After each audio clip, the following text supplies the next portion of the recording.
సూర్య భగవానుడు శ్రీమన్నారాయణమూర్తే సూర్యభగవానుని రూపంలో ఉంటాడు. ఈ సూర్యభగవానుడు మనం చేసే కర్మలనన్నిటినీ చూస్తూ ఉంటాడు, ప్రత్యక్షంగా చూస్తూ ఉంటాడు.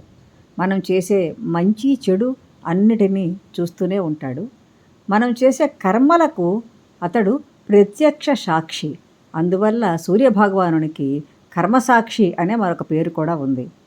కాబట్టి మనం సూర్యుడు చూస్తూ ఉంటాడు కాబట్టి మంచి కర్మలనే చేసే ప్రయత్నం చేయాలి. అంటే మీరు అడగవచ్చు, సూర్యుడేనా అండి, అందరూ చూస్తారు కదా, పరమాత్మ చూడడా? చూస్తాడు, కానీ పురాణాల ప్రకారం సూర్య భగవానునికి మాత్రమే కర్మసాక్షి అనే పేరు ఉంది. అతను చూసినటువంటి కర్మలనన్నిటినీ కూడా వ్రాసుకొని లెక్క పెట్టుకునేవాడు చిత్రగుప్తుడు. చిత్రగుప్తుడు మనం చేసే ప్రతి తప్పుని కూడా రాస్తూనే ఉంటాడు.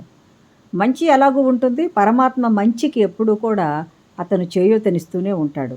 కాబట్టి మనం జాగ్రత్తగా వ్యవహరించి ధర్మ మార్గాన తప్పకుండా నడిస్తే పరమాత్మని కృపాకటాక్షాలు మనపై ఈ జన్మలోనే కాదు, జన్మ జన్మలలోనూ ఉంటాయి. కాబట్టి ఎప్పుడూ కూడా మన సనాతన ధర్మాన్ని అనుసరించుకుంటూ మనం ధర్మ మార్గాన్నే ఆశ్రయిద్దాం.